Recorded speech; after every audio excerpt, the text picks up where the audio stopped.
بيبدأ الفيلم في انجلترا قبل الحرب العالمية التانية، وبنشوف شخص اسمه براون، وبراون ده بيكون خبير في التنقيب عن الآثار، وبيروح يقابل واحدة اسمها بريتي، وبريتي دي بتكون عايزاه ينقب عن الآثار اللي تحت الأرض بتاعتها. فبتقول له بريتي إنها اشترت الأرض دي هي وجوزها الراحل عشان ينقبوا عن الكنوز اللي موجودة تحتها، وبتقول له على تل معين هي حاسة إن فيه تحتيه كنز، لكن بيقول لها براون إن التل ده واضح إن فيه حد حفر فيه قبل كده، وإنه مش بيحفر بناء على إحساس، لكن بيحفر لما بيكون في دليل واضح. وعشان كده بيختار براون تل تاني، وبيبدأوا يتفقوا على الفلوس اللي هياخدها. وبيكون براون عايز يقبض 2 جنيه استرليني في الأسبوع، وده كان رقم كبير جدا وقتها على فكرة. فبتقول له بريتي إنها تدي جنيه وربع بس، فمش بيوافق براون على السعر ده وبيسيبها ويمشي. بس وهو في طريقه بتحصله عربية فيها السواق بتاع بريتي، وبيديله رسالة مكتوب فيها إن بريتي وافقت على 2 جنيه في الأسبوع. فبيطلب براون من السواق إنه يقول لبريتي إنه هيبدأ شغل في التل يوم الاثنين اللي جاي. وفعلا يوم الاثنين بيجي، وبيروح براون لبريتي عشان يبدأ شغل.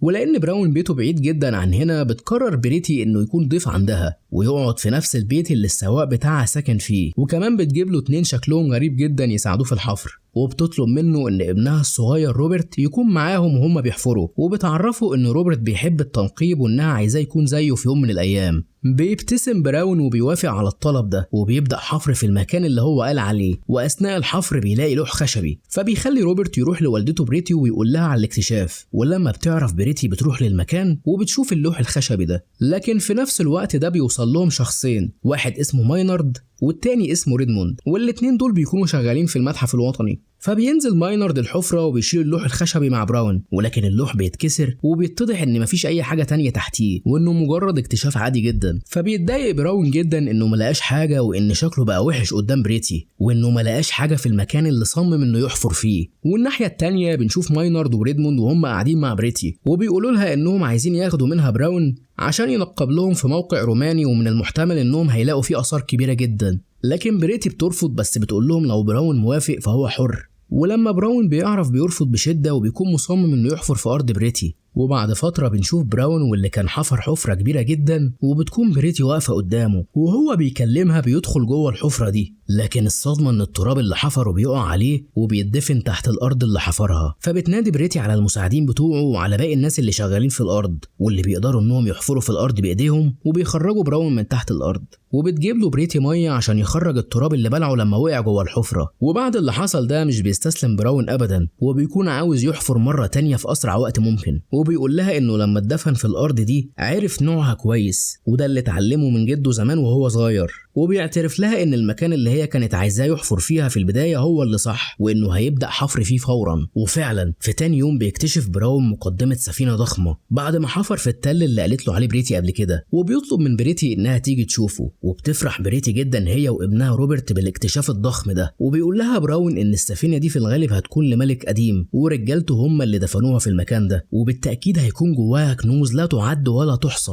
وبيعرف ريدموند باكتشاف براون الكبير ده، فبيعرض على بريتي ان المتحف الوطني هو اللي يتكفل بالحفر في التل. والغريب ان بريتي بتوافق على العرض ده، وكمان براون بيعرف انها وافقت. ولما مرات براون بتزوره في ارض بريتي بتنصحه انه لازم يضمن حقوقه في اكتشافه، لان المتحف الوطني كان مش مهتم بالارض دي اطلاقا قبل كده، ولما حصل الاكتشاف ده عرضوا خدماتهم، فده معناه انهم عايزين ينسبوا لنفسهم الاكتشاف. فبيرد عليها براون وبيقول لها انه واثق في بريتي انها تديله حقه، لانها ست محترمه ونبيله جدا، وان لو المتحف قرر انه يسرق اكتشافه هتقف جنبه وتساعده. وبعدها بيصحى براون من النوم على صوت المطر، فبيجري على الحفره عشان يغطيها، لان لو المطر نزل عليها هيبوظ كل اكتشافه. وتاني يوم بتروح بريتي لندن عشان تكشف عند الدكتور، وبنعرف انها كان عندها روماتيزم في القلب وهي صغيره، وهي دلوقتي بدات تحس بيه زي قبل كده. لكن للاسف الدكتور بيصدمها وبيعرفها ان الروماتيزم اتلف صمامات القلب، وما بقاش في اي علاج ممكن لحالتها دي. واول ما بترجع بريتي البيت بتتفاجئ ان رجاله المتحف جايين، وبيكون معاهم عالم اثار اسمه فيليبس. وفيليبس ده هو اللي هيشرف على الاكتشاف، وبيدي لبراون اوامر وبيقول له ان هو دلوقتي شغال تحت امره، وقبل ما يعمل اي حاجه لازم يرجع له فيها الاول، واصلا مش من حقه ان يلمس اي جزء من الحفريات دي الا باذن منه. فبيروح براون عشان يشتكي لبريتي من اللي حصل معاه، ولكنها بتقوله بانهم ارغموه على ان المتحف الوطني هو اللي يشرف على الاكتشاف ده، وهي ما قدرتش ترفض، خصوصا ان ده امر من وزارة الاشغال. فبيتضايق براون جدا وبيلم حاجته وبيمشي. والغريب ان الراجل اللي اسمه فيليبس ده بيكون عايز براون يفضل موجود، لانه عارف كويس انه حفار ماهر ولازم يكون هو اللي بيكمل الحفر. فروبرت الصغير لما بيعرف ان براون مشي بياخد العجلة بتاعته وبيجري وراه لحد ما بيروح القرية اللي براون ساكن فيها. وفي الوقت ده بيكون براون بيتكلم مع مراته واللي كانت بتغلطه لانه ساب الاكتشاف اللي هو اكتشفه ومشي، وبتقوله انه كان المفروض يفضل موجود هناك على طول، وانه بانسحابه المفاجئ ده بيفرط في كل حقوقه. وفي اللحظة اللي هما بيتكلموا فيها بيتصدم براون لما بيلاقي روبرت بيعدي بالعجلة بتاعته قدامهم، فبينادي عليه وبياخده. ولما بتعرف بريتي ان روبرت عنده بتروح له بمنتهى السرعة، وساعتها براون بيعتذر لها انه ساب الارض وبيقول لها انه هيرجع تاني لاكتشافها. فبتفرح بريتي جدا وبيرجعوا للأرض مرة تانية، لكنهم بيشوفوا فيليبس وهو جايب 2 لسه متجوزين عشان يساعدوه في الحفر، وبيكون الزوجين دول اسمهم ستيوارت ومراته اسمها بيجوت، واللي بيكونوا دارسين آثار. لكن في الحقيقة فيليبس مش جايبهم عشان هم دارسين آثار، ولكنه اختارهم عشان هم رفيعين ووزنهم خفيف، وده عشان يحفروا مكانه فوق السفينة بدون أي ضرر ليها، وده لأنه عارف إنه وزنه تقيل جدا.